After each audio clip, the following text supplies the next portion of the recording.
অষ্টম দিনের মতো আজকে আন্দোলন কর্মসূচি চলছে এবং আপনারা এখন যে চিত্রটি দেখছেন খানিকক্ষণ আগে অর্থাৎ আধা ঘন্টার মতো আগে পুরো ঢাকা বিশ্ববিদ্যালয় রেজিস্ট্রার ভবন থেকে শুরু করে এদিকে লাইব্রেরি থেকে শুরু করে এই কলা ভবনের সামনে দিয়ে পুরা রাস্তাটাই ছিল আসলে একটা একটা মিছিলের ক্যাম্পাস। অর্থাৎ আমরা দেখেছি যে কর্মকর্তা কর্মচারীরা বিশাল মিছিল নিয়ে তারা বের হয়েছিল এবং আপনারা জানেন যে প্রতিদিনই 12টা থেকে 1টা পর্যন্ত ঢাকা বিশ্ববিদ্যালয় শিক্ষক সমিতি এবং বাংলাদেশ শিক্ষক সমিতি ফেডারেশন তারা এই আন্দোলন কর্মসূচি চলছে এবং এখন কিন্তু 39টি বিশ্ববিদ্যালয় এই আন্দোলন কর্মসূচির সঙ্গে আছেন। তারা বলছেন যে বিদ্যমান যে পেনশন ব্যবস্থা আছে সেখানে তারা যখন অবসরে চলে যায় তখন এমনিতেই 80,70,000 টাকার মতো পায়।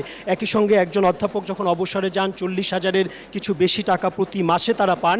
কিন্তু এখন বলছেন যে এই নতুন প্রত্যয় স্কিমে যদি তারা যুক্ত হয়, নতুন যারা আছেন তারা কোনোভাবেই পাবেন না। এবং আরও একটি আতঙ্কের বিষয়টি শিক্ষকদের পক্ষ থেকে বলা হয়েছে। তারা বলছেন যে ঢাকা বিশ্ববিদ্যালয়ের প্রায় 200 শিক্ষক রয়েছেন যারা উচ্চশিক্ষার জন্য বিদেশে রয়েছেন।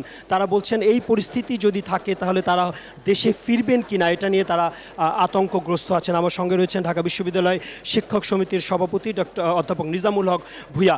স্যার, সরকারের উচ্চ মহল থেকে যোগাযোগ করা হচ্ছে কিনা, তারা কি বলছে, পাল্টা আপনারা কি বলছেন? আমাদের সাথে যোগাযোগ করছে, ওনারা বলছে সাথে বসবেন। আমাদের যে যৌক্তিক দাবিটা প্রত্যয় স্কিমে আমরা থাকবো না, প্রত্যয় স্কিমকে আমরা স্বাগত জানাই, কিন্তু আমরা থাকবো না, বিশ্ববিদ্যালয়ের শিক্ষকরা আমরা থাকবো না। আমরা যে জায়গায় ছিলাম আমরা সেই জায়গায় থাকতে চাই।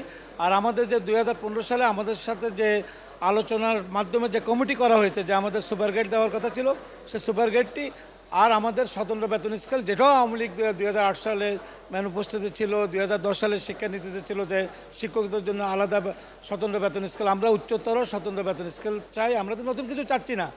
15 সালে আমরা যেটা কমিটি করা হয়েছে সেটা আমরা চাচ্ছি। প্রত্যয় স্কিমে আমরা থাকবো না।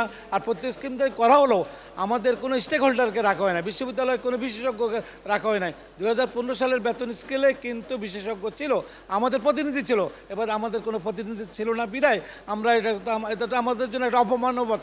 39টি বিশ্ববিদ্যালয়ের শিক্ষার্থীরা বলছে যে আপনাদের এবং সরকারের সঙ্গে দেনা পাওনার বিষয়ে খেসারত দিচ্ছে তারা, এটা কি বলবেন? আমি সেটা মনে করি 39 না 40টি বিশ্ববিদ্যালয় ইতিমধ্যে গতকালকে জাতির জনক বঙ্গবন্ধু শেখ মুজিবুর রহমান মেডিকেল বিশ্ববিদ্যালয় আমাদের আন্দোলনের সাথে সংগতি প্রকাশ করে আমাদের আন্দোলন কর্মসূচিতে এসেছেন। ওনাদের দুজন ডিন এসে এখানে বক্তব্য রেখেছেন।